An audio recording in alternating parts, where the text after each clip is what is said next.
আরজিকর কাণ্ডের জেরে দেশ জুড়ে মহিলা স্বাস্থ্যকর্মীদের নিরাপত্তা সুনিশ্চিত করতে নতুন নির্দেশিকা জারি করল কেন্দ্রীয় স্বাস্থ্য মন্ত্রক। এইমস সহ দেশের প্রতিটি কেন্দ্র সরকারের অধীনস্থ হাসপাতাল, স্বাস্থ্যকেন্দ্র ও স্বাস্থ্য সংক্রান্ত সংস্থাগুলিতে সুরক্ষা ও মহিলা স্বাস্থ্যকর্মীদের নিরাপত্তার বিষয়ে এই নির্দেশিকাগুলি জারি করা হয়েছে।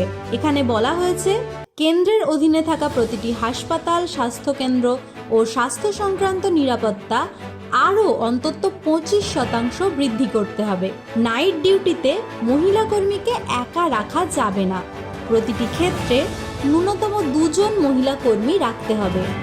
আলো আরও বাড়াতে হবে। কর্মক্ষেত্র থেকে হস্টেল বা বাড়ি যাওয়ার পরিবহন সংক্রান্ত অন্যান্য ব্যবস্থা আরও ভালো করতে হবে। যেসব ওয়ার্ড ও অন্যান্য জায়গায় মহিলা স্বাস্থ্যকর্মী থাকবেন, সেখানে ডিউটি রুমে যেন ন্যূনতম প্রয়োজনীয় সুযোগ সুবিধা থাকে তা নিশ্চিত করতে বলা হয়েছে। পর্যাপ্ত পরিমাণে সিসিটিভি ক্যামেরা লাগানো, প্রশিক্ষণপ্রাপ্ত নিরাপত্তা কর্মী মোতায়েন, প্রতিটি প্রবেশ ও বেরোনোর দরজায় ভালো করে নজরদারি করতে হবে। প্রয়োজনে মার্শাল নিয়োগ, কোনো আপৎকালীন ক্ষেত্রে কি করা উচিত তার প্রশিক্ষণ দিতে হবে। সব মিলিয়ে মোট 12 দফার নির্দেশিকা জারি হয়েছে। প্রতিটি হাসপাতাল ও স্বাস্থ্যকেন্দ্রের প্রধানদের দ্রুত এই নির্দেশিকাগুলি বাস্তবায়িত করে রিপোর্ট জমা দেওয়ার নির্দেশও হয়েছে।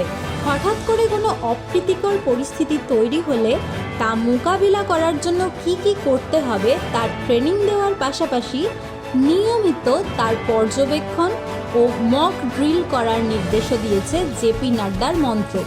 এর জন্য স্থানীয় পুলিশ, প্রশাসন ও অন্যান্য জরুরি পরিষেবা প্রদানকারী সংস্থাগুলির সঙ্গে নিয়মিত যোগাযোগ রাখার কথাও বলা হয়েছে।